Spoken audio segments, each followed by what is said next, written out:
तर कशी बघूया, चला कशी बनवूया बघूया आपण। नमस्ते, मी मनीषा किचनमध्ये तुमचं खूप खूप स्वागत आहे। आज आपण बनवणार आहोत मटकीची उसळ। तर त्यासाठी बघा मी मटकी घेतलेली आहे, स्वच्छ धुवून घेतलेली आहे आणि मी घरीच बनवलेले आहे मोड आणि स्वच्छ धुवून घेतलेले आहे, चाळून ठेवलेले आहे। आणि इथे घेतले 2 कांदा असं मोठं कापून घेतलेले आहेत बघा, असं लांबकुळ। आणि 2 टमाटो घेतलेत मोठी, ती अशी मोठी मोठी कापून घेतलेली आहेत मी। आणि घेतलाय कढीपत्ता आणि गॅसवर ठेवल्या बघा कढाई।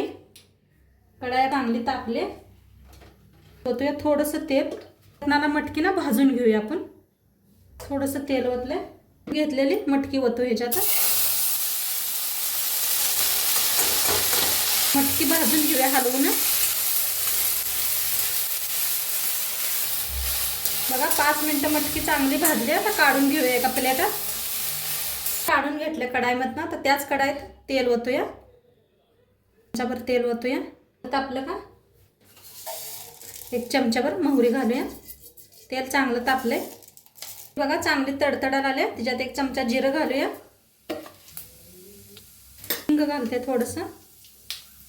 कांदा लांबकळ कापल्याला टाकून घेते कांदा तेलात। एकदम ताजा कढीपत्ता घेतलाय, कढीपत्ता टाकूया। आता याला हलवून भाजून घेऊया।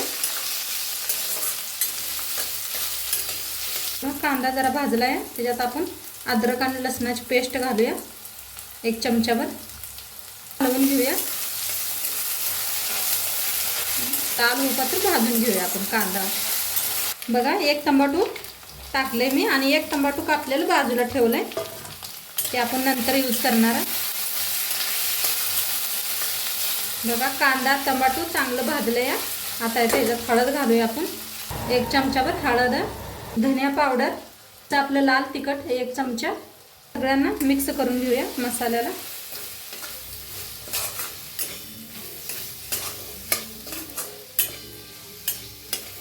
थोडंसं पाणी ओतूया म्हणजे मसाला आपला जळणार नाही। एक चमचाभर बघा पाणी ओतले, बारका चमचा। आणि याला घेते, हलवून घेतले बघा। आता ही मटकीची मोड घालून घेऊया याच्यात। प्रमाणे मीठ टाकूया आणि हलवून घेऊया। हलवून सगळ्याला मिक्स करूया। उरलेले टमाटे आता टाकून घेऊया आणि एकदम ताजी कोथिंबीर सगळं हलवून घेऊया। बघा किती मस्त झाले भाजी, देऊ शकता ह्याला ऑफिसला। माझ्या तर मुलांना खूप आवडते ही भाजी डब्याला न्यायला। ज्या दिवशी भाजी करून दिली ना त्या दिवशी सगळा डबा असा रिकामी येतोय। आता याला 2 मिनिट शिजवूया आपण, झाकून 2 मिनिट शिजवूया। बघा 2 मिनिट झाले या, मस्त शिजली अशी मटकीची भाजी। थोडंसं कोथिंबीर टाकते, मस्त शिजलेली बी आहे, लगेच शिजते हे का तर आपण मटकी भाजून फोडणी दिली ह्याला। बघा झालं नाही काय नाही, मस्त झाले अशी। असं वाटलं नक्की सांगा व्हिडिओ मला। आवडल्यास लाईक करा, शेअर करा, कमेंट करा। चॅनलवर नवीन असाल तर चॅनलला सबस्क्राईब करा। कुठली भाजी ती बी सांगा मला, आणि तुम्हाला काय नवीन बनवायचं असेल तर ते बी सांगा मला। आता उद्या भेटू एक नवीन रेसिपी सोबत। तोंडपात्र बाय।